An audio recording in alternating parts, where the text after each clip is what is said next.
Welcome back to Better Call Jen. I'm your host, Jen, and your local South Florida realtor. Today, you're going to get some first-hand insight from a first-time homebuyer herself. We'll talk about why she decided to buy, her point of view on the home buying process, and the pros and cons she experienced.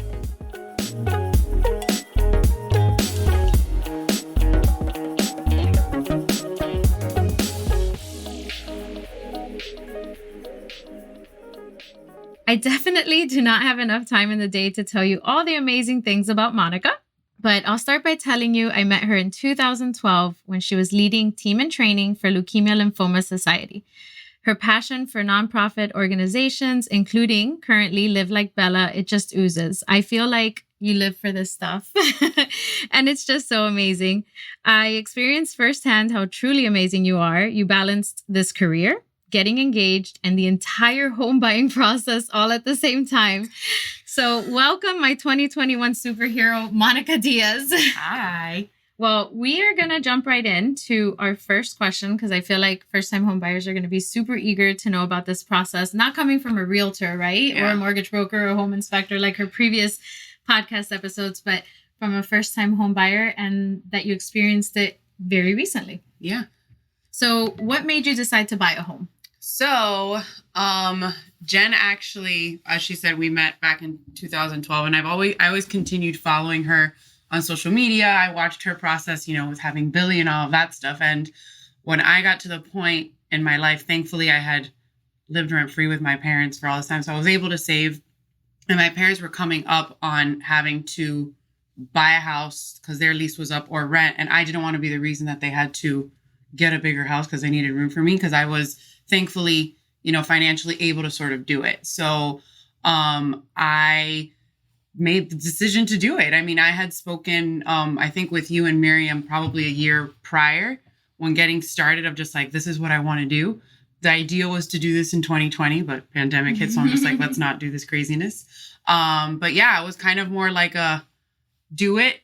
If not when, why not now? So, and thankfully it's like interest rates were down, all of that technical mumbo jumbo. It was just the right time. It's just like, my fiance and I had been together for 3 years, and obviously the next steps, were, getting engaged, just moving in, all of that stuff. So, it kind of just seemed the right time. So that's kind of I will point out that I love that you made the decision pre-engaged. Yes. You were just like, yeah, I'm going to do this. Yeah. I don't have to wait for anything. No. And that was the biggest thing because I think I had sat down with you because the official process started, I think January 2021 is when we super hardcore started looking. But I had sat down with you, I think the year before in March. So actually right before the pandemic really, really hit, you and I were up the street at Threefold. And I remember when we ate and everything. Yes. It's so weird. It's super weird. So I had sat down and was like, okay, this is what I want to do. And I think I'm ready to do it. What do I need? How do you buy a house? Because I don't know how to be an adult. I always said that. That was my thing. I was like, I don't know how to be an adult. So how do I buy a house? What's the first step? What do I need to do? Because it's just I knew I could do it. It's just what do I need to know? So you kind of really, really guided me through that process. And then next was speaking with my financial advisor, speaking with Miriam, all of that stuff. To then it's just this is what you need to officially start doing it. And, to make sure I stick within my budget, all of that stuff. So that's kind of what led into it. Adulthood snowballed really fast. Really, really fast. It was fast and then it stopped. And then I think I reached out to you a little bit after Christmas, okay, I'm officially ready. Yeah, we got this. It's just I have my savings account where I want it to be. And it's just if I were to find a house tomorrow, I have the money to do it. And that's kind of was my mentality as well, that I did not want to be outside of my budget. I didn't want to be I guess held down by my mortgage payment. It's just I want to be able to do this. I want to be able to do it right.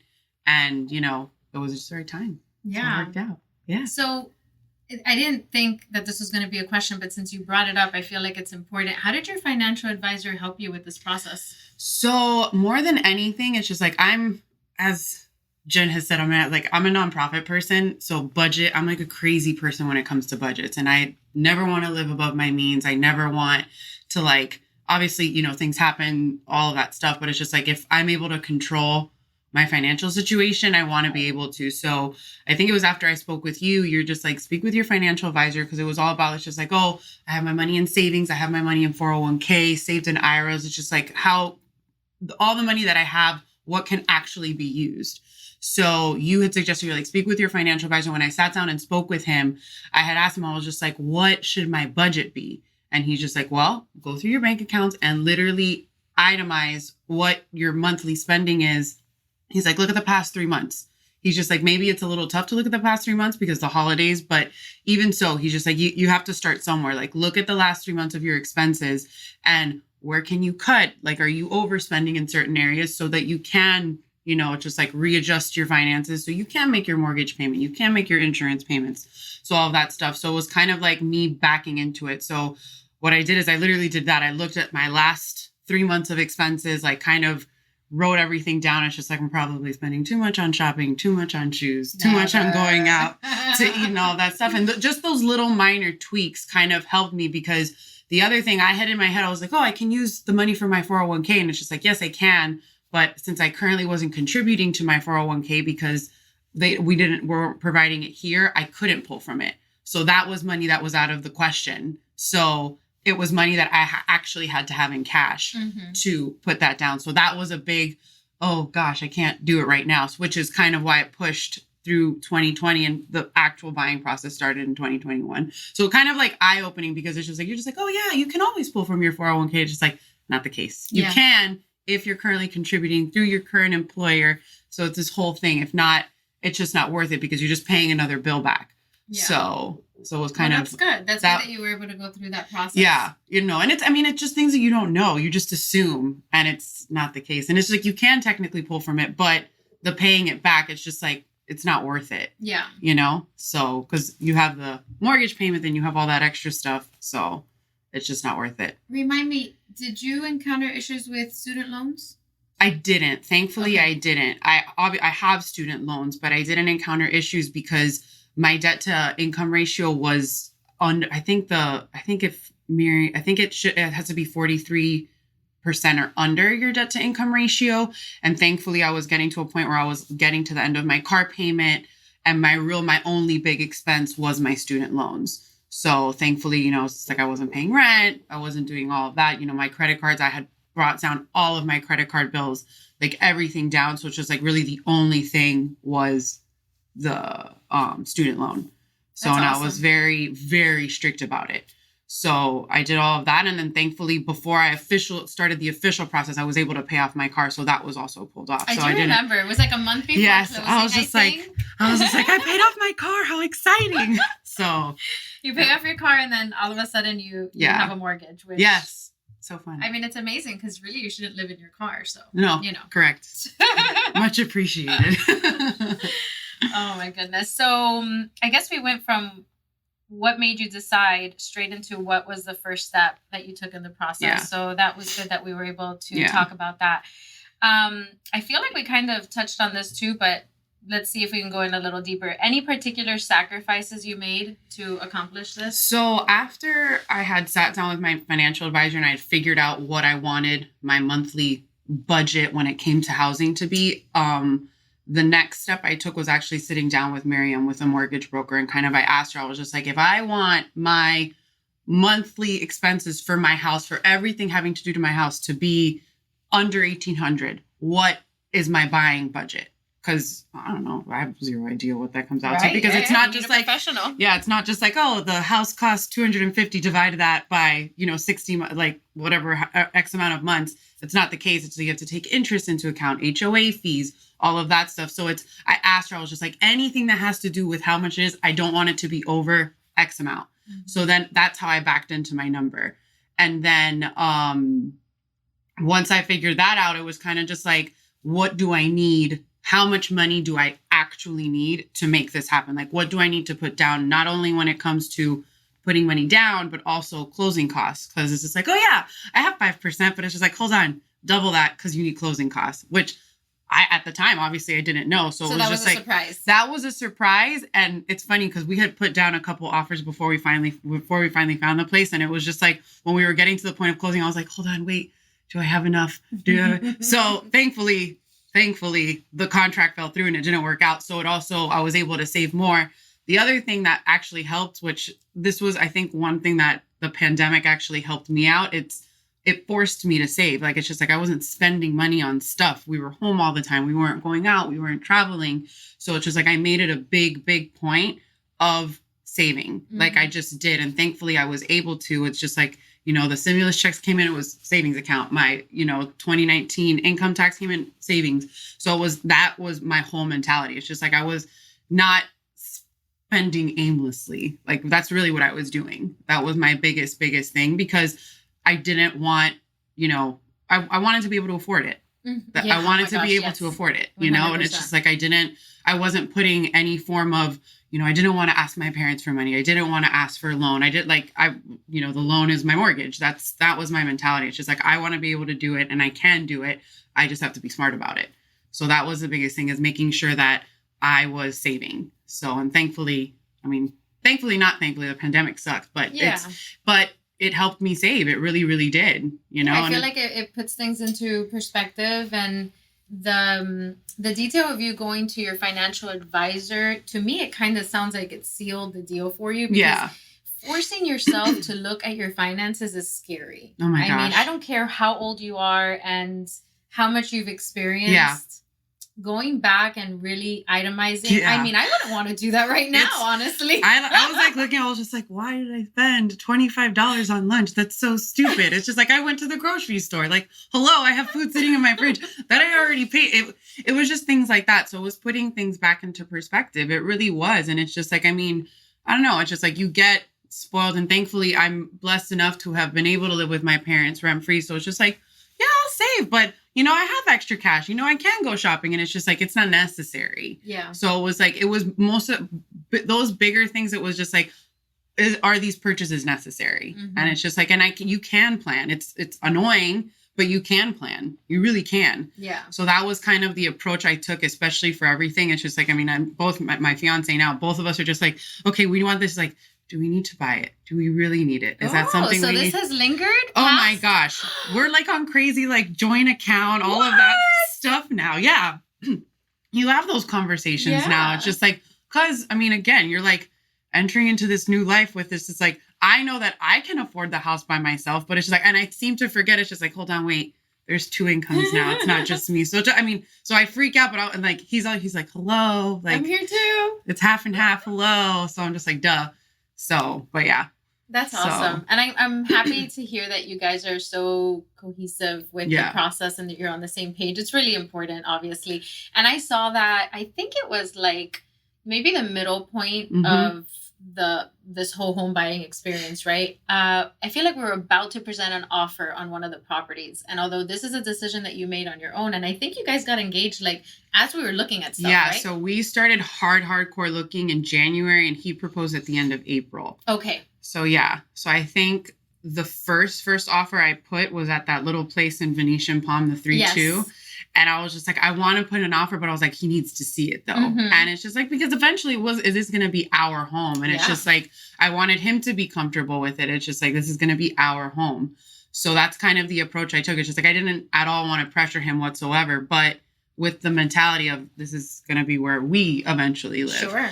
So that's kind of how we both took it. It's just like, when I started this, I was just like, this is no pressure to you. Mm-hmm. Like, I'm doing this because I want to do it. Like, just FYI, like, please don't feel. He's like, no, he's like, if you can do it, do it. Go for it. Yeah. No, that's awesome. I feel like he was always supportive. And in one of our conversations, at least one of them, we hung up and you said, okay, I need to call him now. Yeah. And I need to discuss this. And inside my heart was like so happy. I think I told you too. You did. You made me cry that day. You sent me a voice memo. You're just like, I just want to let you know. I was just like, please stop making me cry. Yep. Yeah. It's important. Yeah. I didn't think that this podcast about first-time home buying was going to be relationship advice but it's too. True. I mean, but it's true. That's just how it was. And I think it was back to the Venetian Palm place when I think the first offer fell through, and I was just like, babe, it fell through. Should we? And he's just like, he goes, don't offer something that we can't afford. He's just like, he goes, there's going to be another place. If we're meant to get this place, then he'll accept the offer we proposed. If not, it's not meant to be. He's just like, don't stress out about it. He's just like, he goes, there's other places. Yeah. He's just like, you're just so focused on this. Because it's right there. And he's just like, if we can't do it, we can't do it. He's just like, we've both said it. He's like, we don't want to be like ahogando. Mm-hmm. Like, we don't want to be drowning in our debt. So he's like, you don't want to be house poor. No, you don't. Sorry. That's the bottom line. So that was kind of the biggest. So he did. I was like, oh my God, I want it right now. He's just like, we can't do it. We can't. And I'm telling you, the apartment we ended up buying, it's like we both walked into, we're just like, put the offer on now, like do it right now. Yeah. So, and it worked out. And every other property that we saw or we presented offers on, I feel like it was like a nice little buildup to the one you ended up with. Yeah. Because a lot of decisions were made in the process. Like when we originally started looking, we were just looking for a 2-bedroom. Yeah. And then all of a sudden we ran into at least 1 or 2 3-bedroom options in your budget. I got spoiled. That was the thing. We saw these places. I was like, wait, this is within my budget. It's a 3-2. And then I just didn't want to go back. I was just like, wait, why? Yeah. So I think I got spoiled. And every time we saw a place, I'm like, no. I felt so bad. I was like, Jen, can we look? I was just like, I don't like it. I don't like it. And we've been doing this since January. We didn't close till August. It's just a long process. It is. It is. You know, it's funny. I'm so just used to it already. But I don't realize that it does feel like a long process. On the buyer side. But this is like reality. You work full time. You work for a nonprofit. You have a budget. Yeah. And is it okay for me to say the budget that we were working with? Yeah, of course. Yeah. So we were looking at $250,000 and under. Yeah. And I just want to say that out loud so that other buyers can realize that we are in an insane market, and you were in the midst of it in 2021. Yeah. But we conquered. We found a 3-bedroom, 2-bath. We found handfuls of them. We did. We found, and the annoying part was, and the reason that I think we had put 3 offers. I think this one was either our 3rd or our 4th. I can't remember. But I had kept getting beat out by cash offers. And it was so frustrating because I was within that budget that people are able to do cash offers. And it's just like, and I was not budging on my budget. I was like 250 or under. I was like, I don't want to even look at anything that's over it. Like, I just don't want to. I don't want to torture myself with that. So I was super, super strict. And Jen did a really good job of like putting me on like the emails, and every property I got was 250 or under. Yeah. It was not anything over. And it's funny, just because it's 250, didn't mean that the HOA didn't bump it up, still over my monthly budget. So those were the other things to take into account. When I was looking at it, she would call me. She's just like, look at the HOA. We may not want to look at it. I was like, you're right. Okay, forget it. Don't do so. Cause you're just like, oh, cool. 250. It's within my budget. She's like, but is it really? So it was just like all of those little things that you and Miriam did a good job of like giving me those numbers up front. It's like, these are the numbers that you have to look for on these line items. So it was a lot of hand holding. Much appreciated hand holding, but it was. Yeah. I mean, they're just things you don't realize. Yeah, I was very appreciative of Miriam's help in the process, because it doesn't, sometimes it's 2 or 3 properties. Sometimes it's 10, 20 that we're calling Miriam saying, hey, can you run these numbers for us? And just for whoever's listening, run the numbers means this is what we're going to offer. This is what the association fees are. These are the estimated taxes. Can you just tell me what my final payment is to make sure that it fits in budget? With insurance, with HOA, with everything. So, and that's the thing. I mean, within my budget, we were really only mostly looking at apartments or condos. We just were. Yeah. So, I mean, that's just what worked out. And I don't think I was ready for a house. No. Too much responsibility. I can't. Little by little. Oh my gosh. No, I agree. I feel like you have to start somewhere. And a lot of first-time home buyers, they want to skip a few steps. Yeah. And look, if you're able to, I will be your cheerleader. Go for it. Yeah, let's do it together. But what I want to make sure is that first-time home buyers understand that it's okay if you buy a condo first. Yeah. Even if you want a 2 or 3-bedroom, go buy a 1-bedroom instead of renting. Yeah, if you really can, because that was the thing. It's just like, I mean, both George and I were just like, I mean, George works from home. I work here obviously from my office, but it's like I'm a lot of in and out. So it's just like having at least a 2nd bedroom, if not a 3rd, was important for us, because he's stuck on a computer on the phone. So it's just like he has to be in an area. He can't be in the middle of the house. So it's like having his office in the living room wasn't going to work. Yeah. So it was things like that. So it's just like, 2-bedroom was ideal. But the 3-bedroom, once we saw those properties with the 3-bedroom, we're just like, no, this would be ideal. This would be great, because we knew it wasn't going to be it's not going to be our forever home, but it gives us time to grow into it and all of that stuff, and not have to be like, okay, we've been married for a year and a half.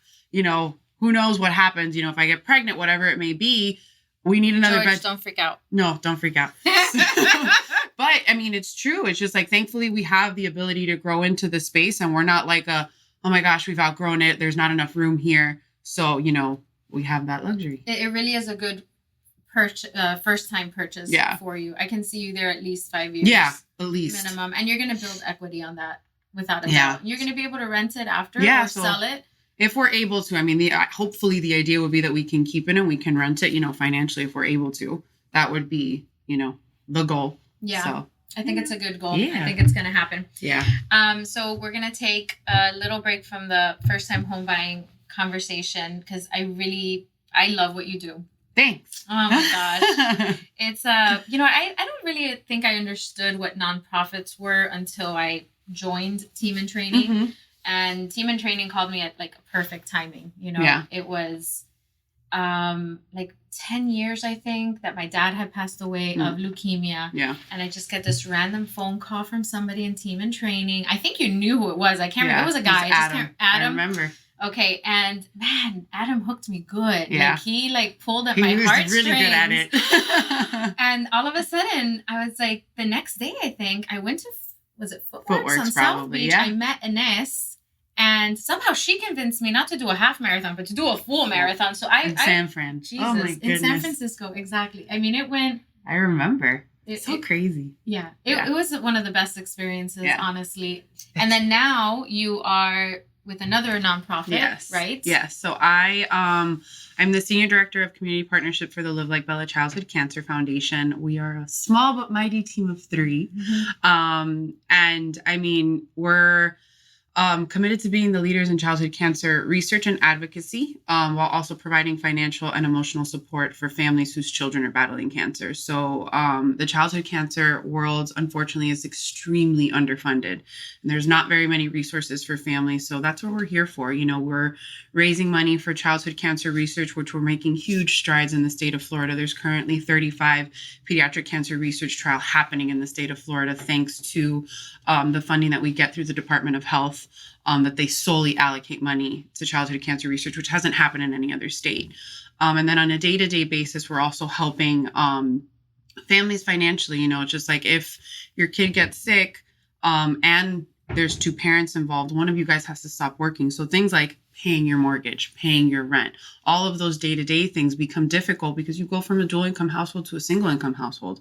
You also have the added expenses of medical bills, all of that stuff. So we're here to kind of try and alleviate some of that stress by helping on the financial side. So helping people pay for their rent, their electricity, their utilities, whatever it may be. And we pay the bills directly. We never give the families cash. And if they need assistance with groceries or gas, we send them in the form of gift cards.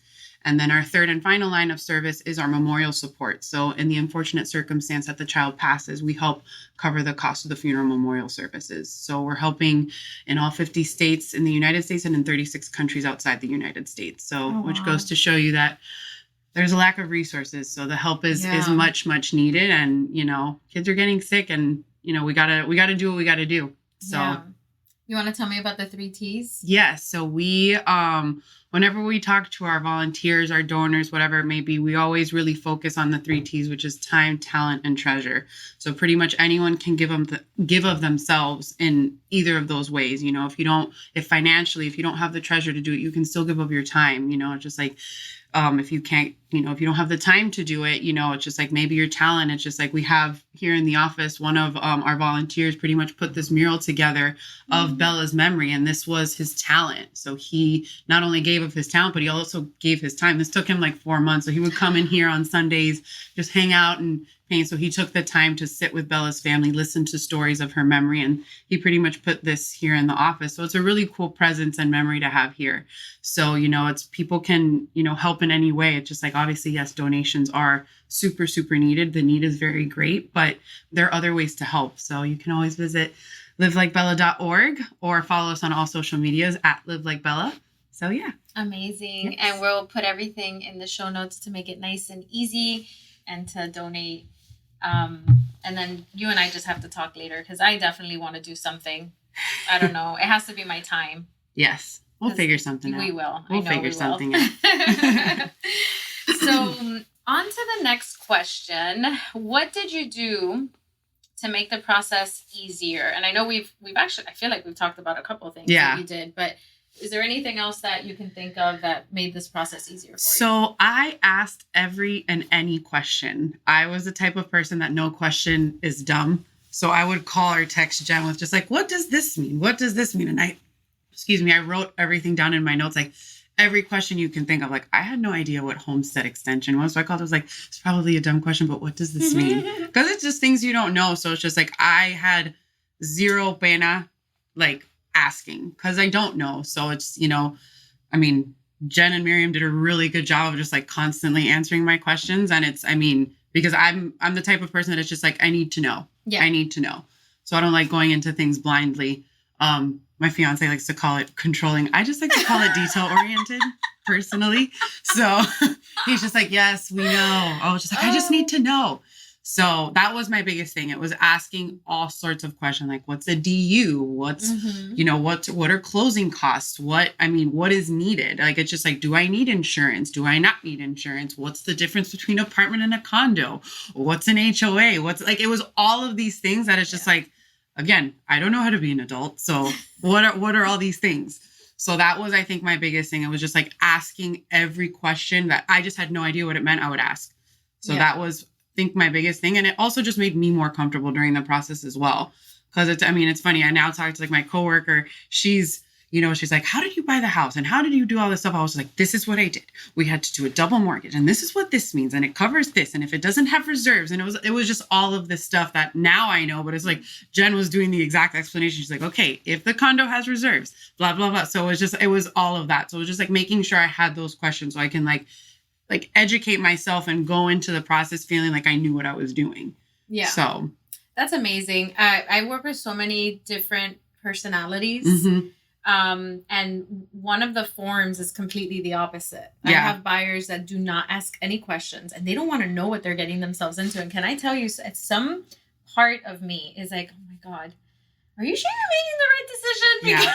Because if you don't know what you're getting yourself into, it's terrifying. Yeah. It really is. Like, I don't want to say I force it on the buyers, but I'm like, okay, let me just give you like the basic info so you at least have somewhat of an understanding, right, of this home buying process instead of going in completely blind. But I love the way you did it. I like that you were very prepared. I mean, to the point where you closed and you can still explain things. That's on point. Yeah. That's really good. I could do it. I could figure it out, kind of. Forget about Better Call Jen. Just call Monica. Just call Monica. And then I'll call Jen and it'll just get, So we only want honesty, right? Yeah. Okay. How do you feel about the overall process, and would you do it again? I mean, it's. I think I called you one day and I was just like in tears. I was just like, oh my God, this is so frustrating. It was when we found about like the double mortgage, that we needed the loan ahead of time, all of this stuff, and I was just like, this is insane.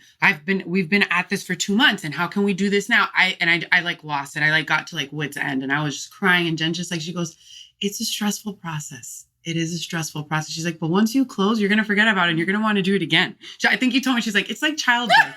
I think that's what you told me. You're just like, it hurts, but you're going to want to do it again. So I think that was the biggest thing. It's just like, yes, I would do it again. I mean, George and I are so happy with our little apartment. We're like doing things to it. We just painted the walls. We got the floors. So it's exciting. It is, but it's a stressful, exhausting process just because you don't know. And I think that's the biggest thing. It's like, you don't go to college. It's just like how to buy a house 101. It's just like sign up for that class. And I think for me, that was the biggest frustration, was not knowing things. Mm-hmm. And it's just like not knowing. It's just like another surprise. And it was just like, and it was all surprises that weren't surprises. I think to you and Miriam were like, no, this is normal. And I'm just like, this is so frustrating. So I think that was the biggest thing. And it's just like, thankfully having like a team of people with me, like pushing through this, it's like kind of like what I said. It's just like, yes, I would do it again. But it's an exhausting, frustrating process. And it was like, I mean, outside of that, it was just like, I had work. We had gotten engaged. My parents moved. So it's just like my parents were also going through the home buying process. So it's like, we moved in July, then I closed in August. It was just like, it was a lot of stuff happening at one time. And then, but it worked out. So another honest question, were you upset that they closed on their property first? No, I was actually super sweet. No, I wasn't. I was just like, seriously, like they found something. But my thing that I was just like, please tell me you have room for me because I haven't found a place. Your parents are the best. Of course, they got room for you. So that was the biggest thing. It's like, thankfully they closed on a house that is, 4 bedrooms and there was room for me. But again, it's just like, It's just like, well, I haven't found my place. It's just like, at this point I was engaged. It's like, okay, I guess now we haven't, like, our deadline's April of 2022 because we get married in May. But thankfully, we closed August 5th or 8th, August 5th or 8th, one of those two. So that was, it worked out. And it was right. I kid you not. Actually, we had already,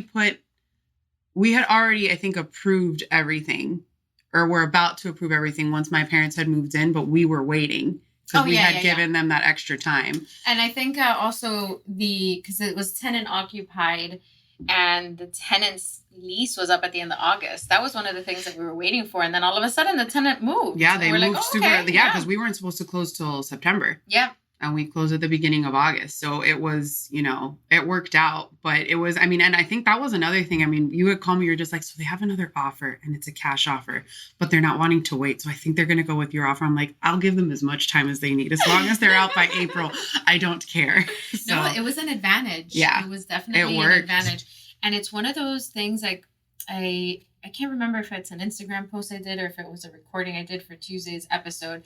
But one of the things that I always do, I talk to the other realtor to get some feedback on what's going on the seller side and or their tenants, right? Because the more you know, and the more you're informed, then you know how to handle the deal.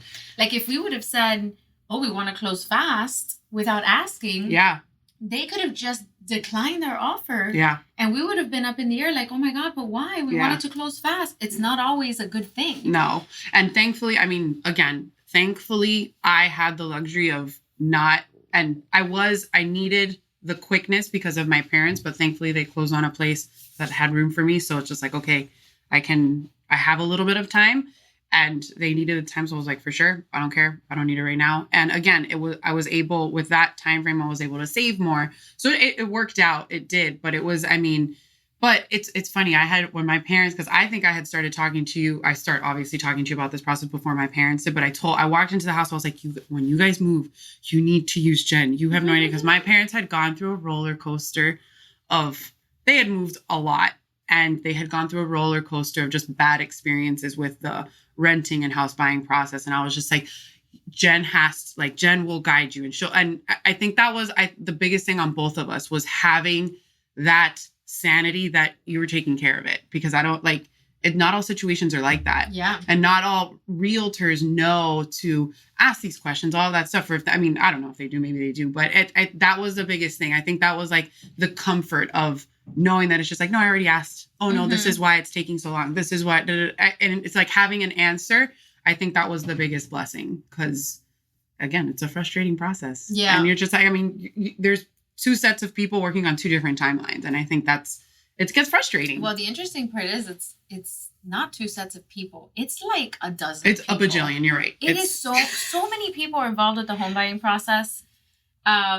And I don't think a lot of people know that or understand that, right? Because it's you, me, Miriam, the owner's realtor, the seller itself, right? And then we had Costa's office that closed. Yes, that the inspector. The inspector. The appraiser. The underwriter. Costa's assistant, Chanel. We're at 10, and that's just scratching the surface. And then some random guy kept calling me. His name's Anthony, who now does all of my my insurance. I was just hey. I was just like, he's like, hey, Miriam introduces me. I was like, oh yeah, hi, I need insurance. Okay, so it's just like random stuff that pops up. The association people. Yes, the association. Stay on good terms with your association. They all go to a special school. Yeah, they're all crazy, is what it is. Oh my gosh. Yeah. And I was really happy that your parents did the same thing that you did. They actually called me a year before. Yeah. We actively started looking. Yeah. And we had a great conversation. They called you in the middle of the pandemic. I remember. They were in their bedroom. No, it was 4th of July weekend. 4th of July weekend. And they realized that Miriam lived two doors down from us. That is because of your dog. Because of our dog. My dad's dog, not my dog. My dad's dog. That was insane. Yeah. An insane, crazy coincidence. But at the same time, it's like, was it a coincidence? Huh? It worked out. God incidents. Yeah. Oh, I like that. Yeah. I like that. That's awesome. Yeah. All right. So we have one more question for you. And it's looking back. And maybe we already covered this, right? If we did, it's okay. What stands out the most to you It could be something you were surprised by, didn't expect, didn't understand, or all of it. Pros and cons. Like, what can you think I mean, of? I feel like we've covered a lot of it. But I think, that's a good question. Or even now as a homeowner, like post closing, has anything happened that you're like, oh man, I didn't expect that? Or I think the biggest surprise to me was when we were closing, like I didn't realize that I had to get approved by the association to buy the property. I'm just like, I'm buying your property. Don't you want me to live there? So, like, hello. I think that was a big, I was just like, hold on, wait. So I have to fill out this application, get all my stuff, go to the property office, drop it off, then wait for them to approve it. I think that was the most surprising thing. And then I also needed stuff from them to close, which Costa's office did such a great job of like being on top of them. Mm-hmm. And then like, cause you don't want my upset, angry side to come out. And I was just like, you guys are holding us from closing. Like, hello. So I think that was the biggest surprise. It's just like, I don't know. I guess I assumed it's just like, you guys are a management company. Like you do this all the time. I feel like they would have that stuff like at hand, but they don't. And I think that was the biggest surprise because I mean, obviously like the surprises came with everything in between and all that stuff, but it was everything that like the stuff that came as a surprise. It was stuff that you guys had already told me about. Like, it's like doing like the piggyback loan and all of that stuff. Like I knew that was an option. So it's just like, I wasn't surprised when it happened, but I think the stuff I didn't realize, like, I don't know. I assumed like you guys are a homeowner association. Like obviously like that's what you do. Yeah. So I think that was the biggest surprise. Well, that's interesting. And, and the thing about associations that a lot of people don't know is that the president, vice president, secretary, treasurer, at least typically 2 of those people have to approve your application. Right. And these are people that volunteer. They don't get paid for this. Well, yeah. So the president loves me so much that I am now the treasurer. No. We have our board meeting tonight. George and I were at the apartment on Saturday and she knocked on the door. She's like, we have a board meeting on Monday. I was like, how did I get on the board? She's like, I nominated you. And I was like, oh, great. That's so, like you're meant for that. I know. I'm a crazy person. I know. Totally, but that's George is just like, I knew you were going to end up on the board. I was just like, stop it. Leave me alone. That is so great. Yeah. I'm extra excited that you did that. And I had no idea I did it. I didn't know. She's like, I nominated you. I'm just like, because I got the walls and I called her. I was like, why is my name on this? And she's just like, I nominated you. And I'm just like, okay. Well, well, okay. That's another surprise. Question. Yeah, surprise. I guess if you like become friends with like the little old lady who does the president of the board, she'll put you on the board. I mean, I don't know. We'll see what tonight holds. But I want feedback on that. Well, I mean, I think the biggest thing is it's just like because I ask a lot of questions, I had like a laundry list of questions for like the HOA and for the management company. I'm just like, what needs approval? Are there certain vendors we have to use? Because again, we didn't do a lot of work to the apartment at all. We just had the advantage that the apartment was empty. Mm-hmm. So like the quotes that we were getting back for painting and floors were obviously cheaper because they didn't have to deal with furniture. So we left it as empty. We left it empty so we could do all that stuff. So, but apparently we had to get approvals to put the floors in because they need to make sure that the company you're using is licensed, has a proper permitting, all of that stuff. Apparently I was supposed to also do that with the painting, but I didn't. So we did that anyways. But I mean, there's certain things that I get and I don't, but it's just the laundry list of questions. And I mean, just making sure that I guess that I'm a very organized type A person when it comes to stuff like that. So it's, I mean, making sure, because again, it's just like, not everyone's on my timeline as much as I wish everyone was. Not everyone's on my timeline. So it's like making sure that it's just like nothing puts a delay on it. Yeah. So, and it's just like, I don't want to be an obnoxious, annoying neighbor. It's just like, I want to be respectful. It's just like, I'm living in a building with 32 other units. It's just like, hello. So as much as I would hope for them to respect my space, I want to respect theirs. Yeah. So, you know, well, but it's our home and we want to take care of it. So. You know, yeah, and now you get to sign on somebody's approval. Now I'm on the board. Great. Well, that was surprising to me. Yes. So that's pretty cool. I really do want to hear how your first meeting went. Yes. And we'll just wrap it up. Thank you so much. No, thanks for picking me. When Jen told me that she's doing these podcasts, I was just like, I will be a first, like, I will tell you everything. Because I was like a type A, ask every question. But it's, again, not everyone knows. Home buying is stressful. And first time home buying is even more stressful because you actually don't know what you're getting into. So I appreciate all the help that you had, that you guided me through, because it's not easy. It's not an easy process. So, I'm glad we were able to do it together. I would have never guessed, honestly, that in 2012 we would fast forward to this moment. would have no clue. And my dad asked me, he's like, how did you stay in contact with Jen? I was just like, Instagram. And it wasn't even like really contact, but we just followed each other. Yeah. And then I just reached out. I was like, hey, Jen, I know you're still a realtor. I'm thinking of home buying. And I think my biggest thing, especially when going with a realtor, it's just like everyone has like a cousin, an uncle who's a realtor. It's like I wanted someone who was not related, who didn't know any form of family. I was just like, I want someone who's here to help me in the process. That's not doing me a favor, you know? And it's just like, that's kind of really what it was. And my parents had the same experience with you. And it was, I mean, I know your family stuck with me. I know. I know. You have to come see the house and you have to come see our apartment. It looks like a completely different place. So we will make it happen. Yes. Thank you. No, thank you. Thank you. Thank you.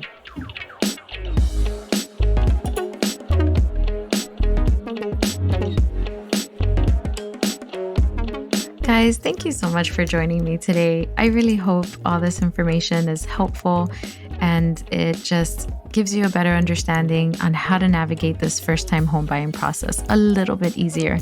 Please don't hesitate to ever call me, text me, DM any questions you may have on the home buying process. Also, don't forget to subscribe and follow me on your favorite social media site.